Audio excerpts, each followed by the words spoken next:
All right, welcome back to Sassy Sonya Sews. We are on our block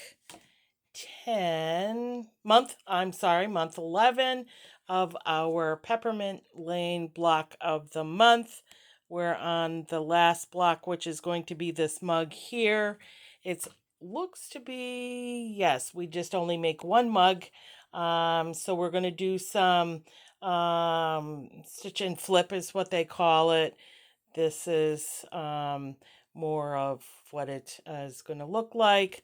Of course, we have the cutting diagrams. So it's the Cozy Cocoa block. But before we get into actually looking at all of um, what we're going to be doing as far as that, I want to show you a little bit of what I've been up to. I'm trying to organize the craft room. So I had, this is what I have left of my scrap pile. I had, it was probably, I don't know, a good 5, 6 inches high, and then one that was about half. So I had quite a bit of scraps, not really knowing what to do. And then I decided, you know what? Let me make a decision as to what do I want to do. So I decided I was going to have some, and then I did make a little sticky for each one of my piles. So strips that were longer, I decided I'm going to make 2.5 inch strips. Strips that were a little bit narrower is just going to be 2 inch strips. This is a either 4 or 4.5, but I'm not sure if I want to leave it just like this. It's just only a few, or if I want to cut it down to, because it's not a 5 inch square, if I want to cut it down to a 3 inch. But we have a 2 inch, a 2.5 inch, and a 3 inch, and then of course 5 inch. So I think my 3 inch pile is the biggest pile, and then maybe the the 2 inch square.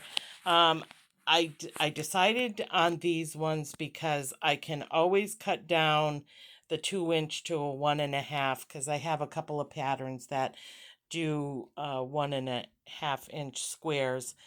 So I can always cut those down. I can always cut down a 2.5 inch, and I can cut a 3 inch down to a 2.5, or less than anything by three.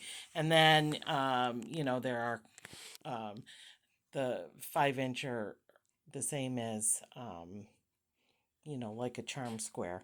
So that's what I've done. And I also went through, I want to show you, kind of give you a little look see over here. I've done some refolding and some organizing.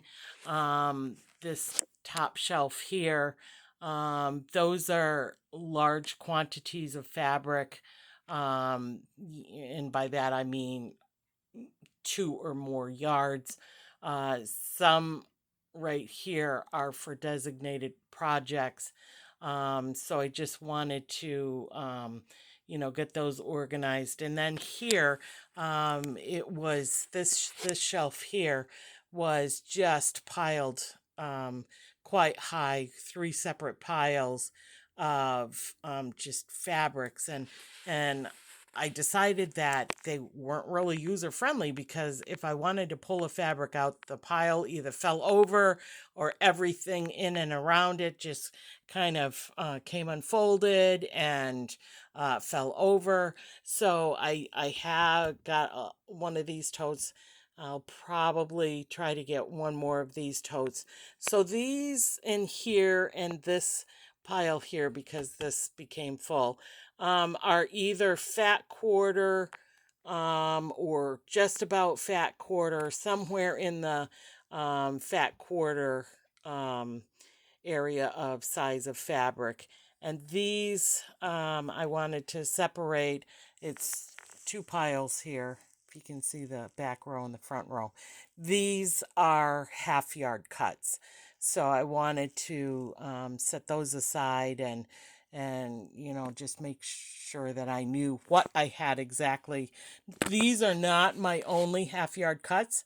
I do have some in another location down on this shelf down somewhere. So this this all comes from, I see them, I I I like it. I know what's in here, but it's just I have to take the time to make projects, and then the rest of the fabric is stacked up here. These are things that are not um, fat quarter, and um, but they're larger pieces, and I just set them aside because I'm trying to decide, do I want to leave those in those sizes, because sometimes you need a 7 inch or an 8.5 inch, which would qualify.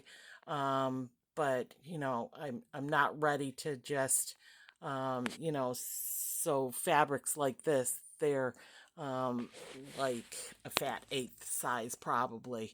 So, and everybody who is in the quilting community knows that there are fat eighths out there. So that's why I left those types of things like that. But that's all my organizing, kind of, trying to organize and make more sense of it. This definitely looks 100% better than what it looked like before. I did not do a before video.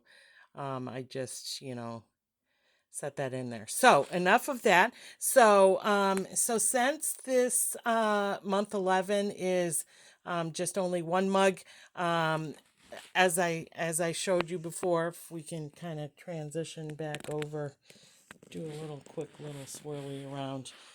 Here are the pieces. Again, I have my little letters on them. Get this out of the way, so that I know which, because a lot of the pieces are pretty close to being the size. So this is going to, this is getting ready for the things, the stars. And then we finish up with making the mug handle. So that's what all these pieces are.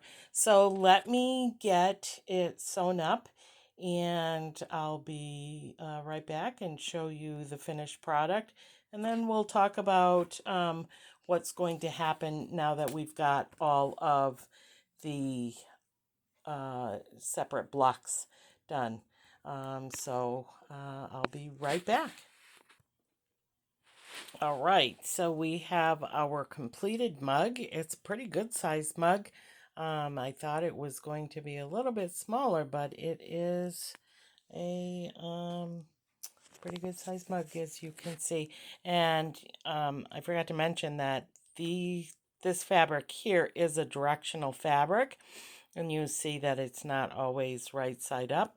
But I knew going in that it didn't matter if it was right side up. It just happened to turn out those few places that are right side up ended up to be that way. So this is our block 11, the Cozy Cocoa block.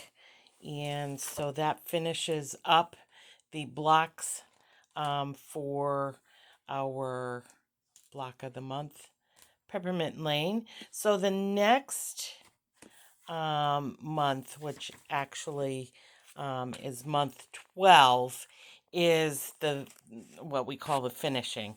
So it will be putting all of the blocks themselves together, adding the first border. Well, the first border is going to be just the background fabric.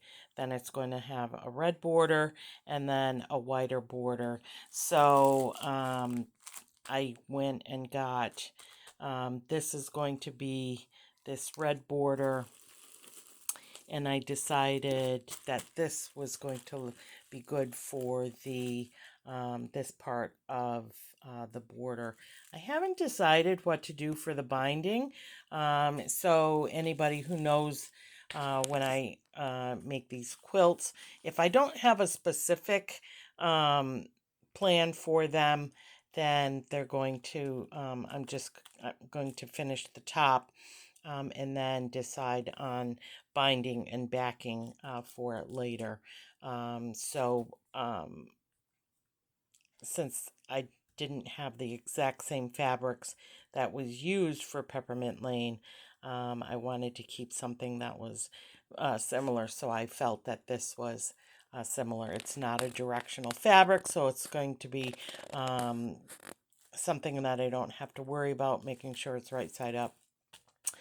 So that's all going to be part of month 12.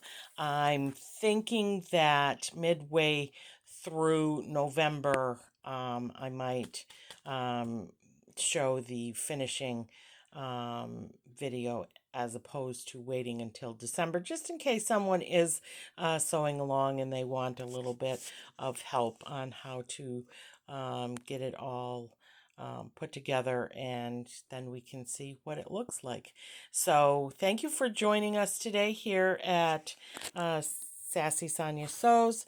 We always appreciate any views that we get, any subscriptions. We thank you all if you are a subscriber. And as always, happy sewing.